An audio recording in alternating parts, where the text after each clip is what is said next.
भाजपा के ward number 4 के जागरूक काउंसलर है विनोद भरवाड़, जिन्होंने वडोदरा महानगर पालिका के एक डंपर और मिनी जेसीबी के चालक को डीजल चोरी के आरोप के साथ पकड़ा।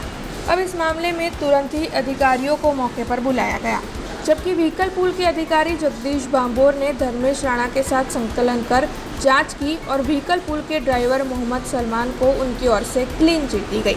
तब इस मामले में जगदीश बांबोर ने क्या कहा है, आइए आपको उनकी प्रतिक्रिया सुनाते हैं। फरियाद तो एमने ज करवी पड़शे, एमने ज पकड़ाया એટલે અને જે એમની જે રજૂઆત છે રજૂઆત પોલીસ જે તપાસ કરશે એમાં જે પુરવાર થશે ના પણ એની ડીઝલ નથી ચોરી કરતો, જેટલું આપેલું છે એટલું ડીઝલ હાલ હયાત જ છે, ડીઝલ ચોરીનો કોઈ પ્રશ્ન મને નથી લાગતો કે છે। કારવા બહાર પડે છે એ ડ્રાઈવર એને ગાડીમાં ડીઝલ નાખતો હતો, ગાડીની બહાર કોઈ જગ્યાએ બીજી જગ્યાએ વેચતો નહોતો, તો એમનો આક્ષેપ સાંભળી રહ્યો જે હકીકત છે તમને બતાવી। મેં મારા ઉપરી અધિકારીને જાણ કરી, ધર્મેશભાઈ રાણા સાહેબ, એમને કીધું કે જો હકીકત સાચી હોય તો કાંઈ જરૂર નથી, ગાડી જો ડીઝલ જો ગાડીમાં જ નાખતો હોય તો એ ગાડીમાં નાખી અને ગાડીને વિકલ્પ જે તે વોર્ડમાં જમા કરે। મિનિમમ 15 લીટર ડીઝલ ટાંકીમાં રાખવું પડે, એના પછીની જે ડીઝલ હોય એ કામગીરી માટે હોય। ડીઝલ ખાલી થયું નથી કે તો ડ્રાઈવર એ કહ્યું છે કે ઇન્ડિકેશન બતાવે છે, જો એનાથી ઓછું ગયું અને આગળ ગયું તો ગાડી એરલોક થઈ જાય, અને એરલોક થઈ જાય તો એના માટે મારે કંપનીમાંથી માણસો બોલાવીને ગાડીને ચાલુ કરાય। હાલની પરિસ્થિતિમાં જોતા કે એને એવું કાંઈ કર્યું નથી।